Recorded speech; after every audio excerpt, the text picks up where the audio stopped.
The Basque country straddles the border between southwest France and northeast Spain. But except for their passports, the Basques are neither French nor Spanish. They're Basque. They speak the oldest European language still spoken, so old that no one can tell where it came from. We don't even know where the Basques came from. Scientific tests indicate that the Basques have a different bloodline than their neighbors in Spain and France. They also have a distinct and interesting culture, and they do all they can to keep their traditions alive.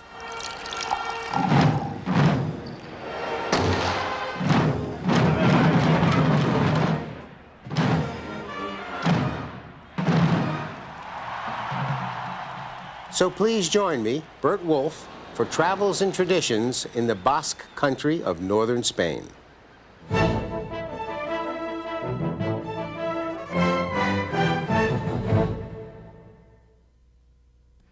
The Basques have lived on the Iberian Peninsula for thousands of years. But the two most important historic influences on Spain, a 300-year colonization by the ancient Romans and a 700-year occupation by the Moors, were hardly noticed by the Basques. The Basques lived in small, isolated villages and governed with a democracy in which the residents of a house voted as a unit rather than as individuals. That sense of family group has been central to their history. There are 4 Basque provinces in Spain and 3 just across the border in France. These days, the 2 most interesting cities for a tourist are San Sebastian and Bilbao. Since medieval times, Bilbao has been an important trading port. At first, the city shipped wool from the sheep farms of northern Spain. During the 1800s, iron mining became important, and the city evolved into an industrial center for steel mills, shipbuilding, and chemical production. It was a commercial city, and clearly not a destination for tourists. But that has completely changed. Today, Bilbao is Spain's 4th largest city and a major tourist attraction. For many travelers, the standard European tour, usually limited to London, Paris, and Rome, now includes Bilbao. The change was the result of imaginative urban planning and the belief that a single building could be the catalyst for the rebirth of an entire community. Because of its size, the Guggenheim Museum in New York can only present 5% of its collection at any one time. Yet the traditional model for a museum calls for it to constantly make new acquisitions, which just leads to more art in the storerooms. During the late 1980s, the board of directors of the Guggenheim Museum decided to continue its acquisition activities, but at the same time look for new sites to present their collection. They already had one in Venice, and they opened 2 new ones in New York City and 1 in Berlin.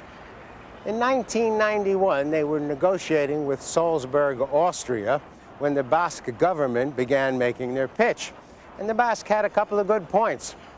Salzburg already had a major international music festival, and hundreds of thousands of tourists came there every year. A Guggenheim Museum in Salzburg would just add more whipped cream to their cake. A Guggenheim Museum here could rejuvenate an entire city.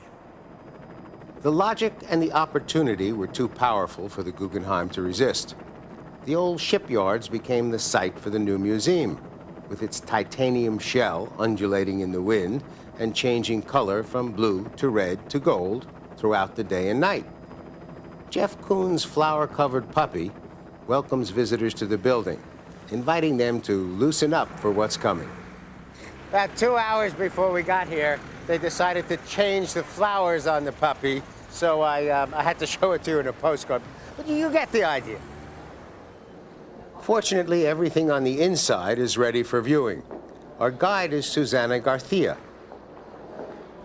In my tours, I usually like starting here, Andy Warhol, because I think this is quite different. This is not the Andy Warhol we were used to. I mean, this is what he was doing in the 50s. He was a graphic designer, and he was designing those shoes, you see. But from here, I personally can see the evolution he's going to have, because I can see the glamour already, and he's going to be obsessed with glamour. I can see the bright colors. I can imagine his assistants helping him to paint, to color, because he had what he called his coloring parties. And as he said, he wanted to be a sort of machine. He wanted to work in every media, cinema, photograph, painting, fashion, music, everything. He thought that everything could be art, and art could become common. Tell me about this piece. Okay, this piece is by Jenny Holzer, an American artist, and she's working with language. So what we're going to see is a text written in Spanish and in English, depending on the moment you arrive. And well, she's playing with language because the message we get is a personal message, it's something intimate. But the media she's using is public. It's LEDs. It's what we use for signage and advertising. That's it. Contrast of a personal message in a public media. That's it. Right. And something I like of this piece is that we can go through it and discover something else.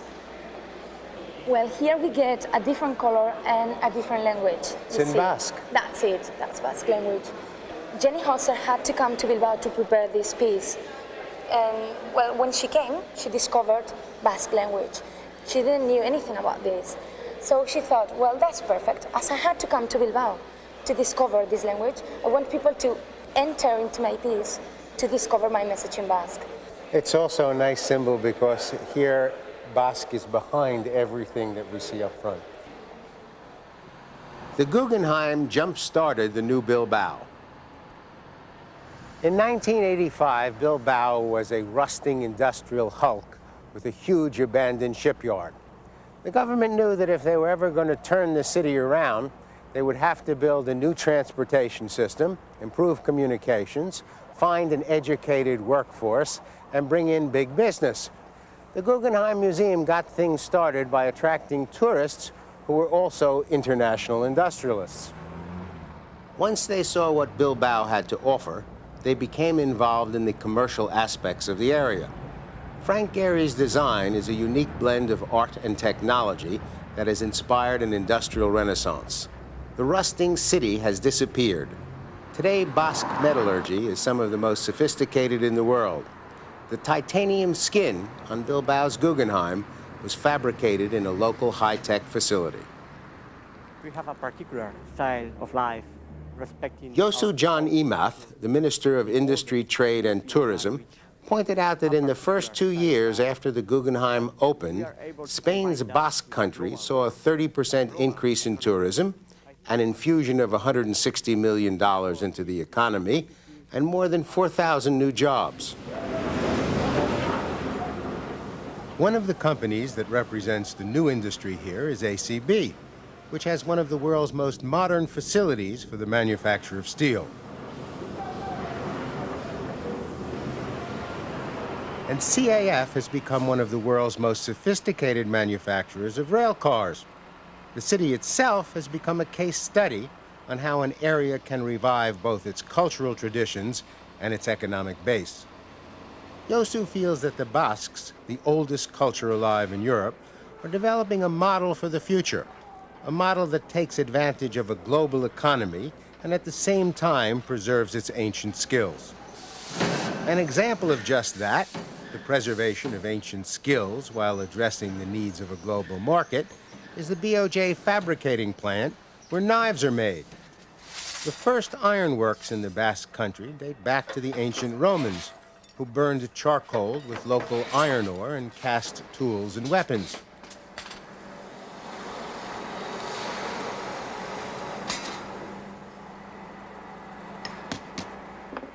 Basque appreciation for the new, alongside respect for the old, is also part of their appreciation for fine art.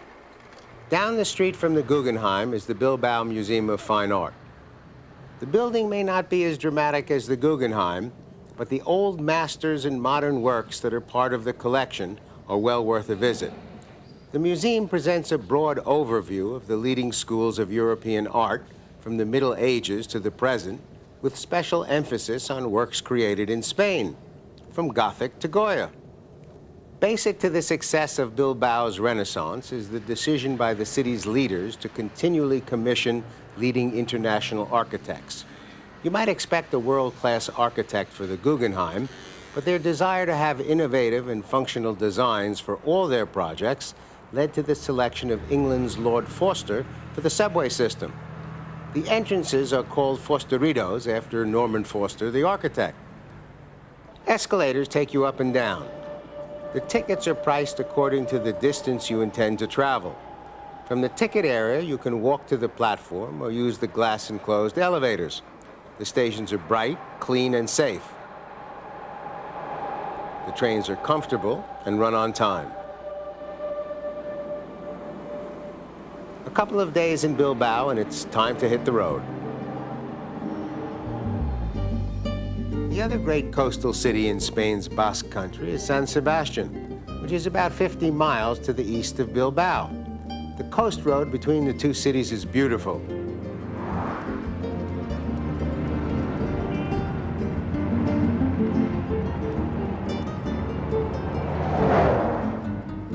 The area has its own unique history. During the 1100s, the Catholic Church had three holy cities: Rome, Jerusalem, and Santiago de Compostela on the northwest coast of Spain. If you visited any of these cities, the church would reduce the impact of your sins during your afterlife. It was called an indulgence. Getting to Jerusalem was dangerous and difficult. Getting to Rome was a lot easier, but when you got there, you weren't sure the church would give you an indulgence. Santiago de Compostela was your best bet, and thousands of people made the trip every year, aided by the first travel guide for the mass market. It was written by a monk and published in 1130. It told you where the food was good or bad, where the neighborhoods were dangerous, and if there had been bathrooms, it would have told you which ones were clean. It was the mobile guide of the moment. The route passed through here, the town of Getaria. And pilgrim or not, if you are traveling in the Basque country, Getaria is worth a stop. It's the hometown of Juan Sebastian Elcano, who was the navigator on Magellan's voyage around the world. Most popular literature describes Magellan as the first person to sail around the world, but he died in the Philippines and never finished the trip. It was Elcano who completed the voyage home and should be given credit for the trip. He got a nice statue, but he needed a better agent. Getaria is also the center for the production of a local wine called chocolate, which is made from grapes grown on the nearby hills. Young, sparkling, and fruity, it is poured from a bottle held a few feet above the glass under the theory that the trip aerates the wine and increases its sparkle. Getaria has a number of good restaurants that specialize in the outdoor grilling of fish that come up from the town's port. The grills are set up outside near the entrance to the restaurant. My favorite is Iribar. The chef's name is Pili, and she is the third generation of her family to own the restaurant. It's a perfect place to take a break during your pilgrimage. Following the Protestant Reformation, the market for indulgences pretty much disappeared, along with the traffic of pilgrims through Getaria. But recently, there has been a resurgence. During the Holy Year 1993, over 100,000 pilgrims walk the route along northern Spain, and new hotels and inns are being built to accommodate the new traffic. To qualify as an authentic pilgrim, you must walk a minimum of 62 miles, but you can also meet the requirements by biking for 124. Inline skaters have made petitions, but as yet there is no official ruling. And if you're considering a skateboard, forget about it. You must start with a letter from your parish priest and a record book that gets stamped along the way. When you arrive in San Sebastian, you're entering a city that has been around since the 11th century and was one of the major resting points on the pilgrim route. But not much went on here until the middle of the 1800s, when Queen Maria Cristina chose the beachfront waters of San Sebastian as the spot for her daughter's saltwater cure. Bathing in the ocean was recommended for the princess's skin ailment. But she didn't just walk into the water like you and I would today, because in 1845, decent people didn't swim in the ocean. You only went in the water if you fell in. You were usually a fisherman. Gabriella Ranelli is an American friend of mine who has lived here since 1989 and has a good sense of the town. So what they had to do was build a special round building set on rails. It was called the Pearl of the Cantabrians. And the Queen was in it, and a pair of oxen would pull it down into the water, She could very decorously lower herself into the water, swim around. Nobody would see the royal body. She was swimming inside this little building. She would come out. There was a hole in it. She could swim out. She would swim around. You would see her head. The royal head would be there. Nobody would see the royal body, so she was okay. And then she would go back up into her little bathing house. The oxen would pull it up on the beach. She could bathe with fresh water, come out dressed with all of her dignity intact, and that's what people did in those days, even though they wore bathing costumes made of wool from their necks down to their ankles, as you can see in photographs of the time. But because the Queen was here, everybody else, all the court and all the aristocracy from Spain wanted to come up here and spend their summers at the same place where the Queen came. That's an interesting point over there. That's a fortified wall. This was a walled city, of course. And that's where the French generally the French, defended themselves against the English. Wellington and Napoleon were always fighting it out here. Because this was a very, very strategic city. If you captured San Sebastian, you would generally have a gateway into the entire Iberian Peninsula and eventually Africa. So everybody wanted this place. So they were always fighting people off. And eventually in 1813, the English came in, the Allied troops came in, the French had the city under siege, and burned the entire thing to the ground. So they had to start over and rebuild. So a lot of what you're seeing is the new 19th century city that they rebuilt after the fire and after the walls came down in 1865. The building right behind us, which is the town hall now, used to be the casino. It was built at the end of the 1800s, but then gambling was outlawed in 1923, so they turned it into the town hall eventually. One of the most beautiful buildings in San Sebastian is the Hotel Maria Cristina. It was built on the Urumea River and looks out on the sea. When it opened in 1912, the first person to enter the building was Her Majesty, the Queen Maria Cristina herself, accompanied by her ladies-in-waiting, who could have been waiting in the Gritty bar, which maintains an elegant atmosphere, and a portrait of Andrea Gritti, who was the Duke of Venice and never came to San Sebastian, but certainly would have had he been invited. The ladies-in-waiting could also have waited in the elegant entrance area, in front of the impressive grand staircase, where brides and grooms wait for their pictures to be taken before their wedding. Or they could have waited in the hotel's restaurant, which specializes in classic Basque cuisine. But they wouldn't have had to wait long because the service is excellent. And of course, if they played their cards right, they could have waited in my suite, which is named after Maria Cristina and has an excellent view of the promenade. But they needn't have waited long to see the rest of the city. It's 1 block to the elegant shopping areas, 2 to the convention center, 3 to the beach, and 4 to my favorite Pincho bar, which brings us to the subject of what to eat in San Sebastian. The gastronomy of San Sebastian is based on the sea and the mountains. The local chefs are considered to be some of the best in Europe, and seafood is one of their great strengths. Excellent fish soups, sea bream with garlic vinaigrette, or whatever today's catch is, fresh from the ocean and simply grilled. The mountains behind San Sebastian are home to the sheep herders, whose traditional dishes include roast lamb with garlic and lemon, served with roasted potatoes and hearts of lettuce. But there are also some small ranches that supply great steaks, and the Basque hams are world famous. When it comes to desserts, you owe yourself a visit to the Ota Egi pastry shop. Try the Saint's Bones, almond pastry on the outside and egg yolk cream on the inside. Panchinetta, puff pastry with cream in the middle, usually served warm. Gâteau Basque, lemon cream and a cooked cream crust. Many pastry shops have scales to weigh what they sell. But this is the only pastry shop I've ever seen that has a scale for the customers. And the staff tells me that people come in and use it every day, but only after they have purchased their pastries. But whatever you eat, you must stop into the Pincho bars. Every morning and evening, hundreds of these establishments cover their bars with the ultimate selection of open sandwiches and snacks. You walk in off the street, eat whatever you want, have a drink, pay up, and move on. You go from one Pincho bar to the next, eating what looks good until you're full. As much as you want, as fast as you want it, and inexpensive. A very enjoyable way to eat. And if you enjoy spectator sports, you've come to the right place. The Basques are great sportsmen, and the sports they love the most are ancient tests of strength and skill, that relate to the ways men once earned their living or defended their land. Stone lifting always draws a crowd.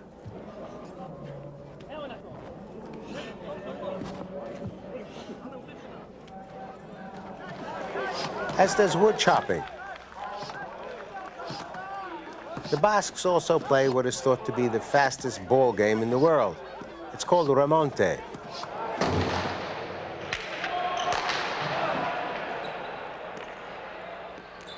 The Basque love of sports is partially based on their love of competition, but also on their passion for betting.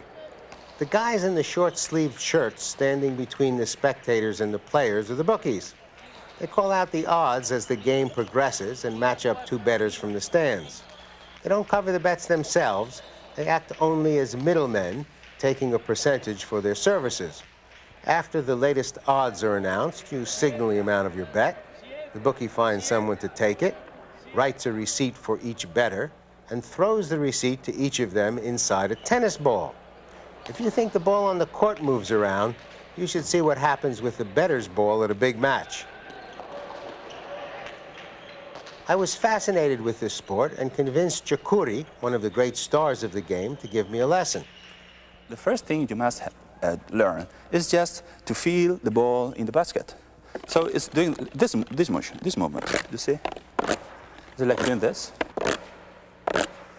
But, well, it's easy to say, but difficult to do it.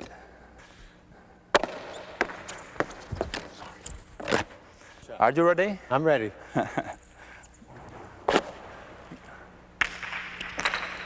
Whoa! Well, it's a pop fly to center field, and DiMaggio's got it. Oops! Oops. Oops. Wait. We're not going to give up. This may be a longer show than any of us planned on. It's easier for you if you just leave the ball here and then... Closer to the basket. Yeah, like this. You see? Oh, God. It's so easy when you do it. That's better. That's better. You see? Wow.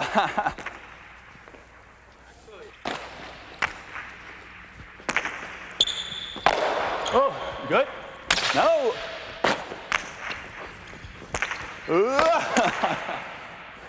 We're getting very close to a volley, sports fans.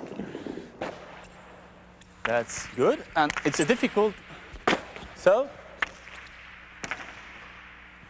wow! You made a point. Okay, this is where I quit. I can't believe that. That was a volley. You saw it here first, a complete volley. The ball went up and back a number of times, touching the ball, and my extraordinary... What is this? Clearly, I should concentrate on sports where the skill is not in the wrist. Maybe checkers. The oldest culture in Europe, still reinventing itself and in ways that might affect the entire world. Which reminds me, during the 1800s, large numbers of Basque sheep herders settled in the American West. And there are still people in Nevada and Idaho who speak the Basque language. And next time you see John Wayne riding into Durango, bear in mind that Durango is the name of an ancient Basque village. So there you go, pilgrim. I hope you've enjoyed this brief visit to the Basque country, and I hope you will join me next time on Travels and Traditions. I'm BURT WOLF. You can watch this program and link to hundreds of other BURT WOLF programs free at burtwolf.com. There's information on how to tour the same places, plus Burt's slightly irreverent take on history and culture. It's all at burtwolf.com. In Berlin. In 1991, they were negotiating with Salzburg, Austria, when the Basque government began making their pitch. And the Basque had a couple of good points. Salzburg already had a major international music festival, and hundreds of thousands of tourists came there every year. A Guggenheim Museum in Salzburg would just add more whipped cream to their cake. A Guggenheim Museum here could rejuvenate an entire city. The logic and the opportunity were too powerful for the Guggenheim to resist. The old shipyards became the site for the new museum, with its titanium shell undulating in the wind and changing color from blue to red to gold throughout the day and night. Jeff Rome now includes Bilbao. The change was the result of imaginative urban planning and the belief that a single building could be the catalyst for the rebirth of an entire community. Because of its size, the Guggenheim Museum in New York can only present 5% of its collection at any one time. Yet the traditional model for a museum calls for it to constantly make new acquisitions, which just leads to more art in the storerooms. During the late 1980s, the board of directors of the Guggenheim Museum decided to continue its acquisition activities, but at the same time look for new sites to present their collection. We already had one in Venice, and they opened 2 new ones in New York City and one history. There are 4 Basque provinces in Spain and 3 just across the border in France. These days, the 2 most interesting cities for a tourist are San Sebastian and Bilbao. Since medieval times, Bilbao has been an important trading port. At first, the city shipped wool from the sheep farms of northern Spain. During the 1800s, iron mining became important, and the city evolved into an industrial center for steel mills, shipbuilding, and chemical production. It was a commercial city, and clearly not a destination for tourists. But that has completely changed. Today, Bilbao is Spain's 4th largest city and a major tourist attraction. For many travelers, the standard European tour, usually limited to London, Paris, and the Basque Country straddles the border between southwest France and northeast Spain. But except for their passports, the Basques are neither French nor Spanish. They're Basque. They speak the oldest European language still spoken, so old that no one can tell where it came from. We don't even know where the Basques came from. Scientific tests indicate that the Basques have a different bloodline than their neighbors in Spain and France. They also have a distinct and interesting culture, and they do all they can to keep their traditions alive.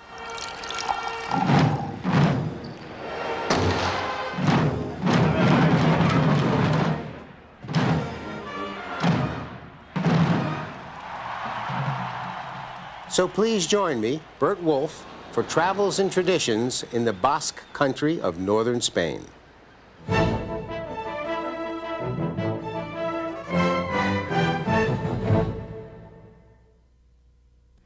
The Basques have lived on the Iberian Peninsula for thousands of years.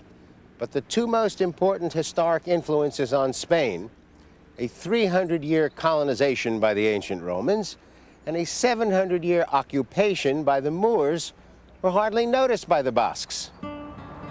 The Basques lived in small, isolated villages and governed with a democracy in which the residents of a house voted as a unit rather than as individuals. That sense of family group has been central to their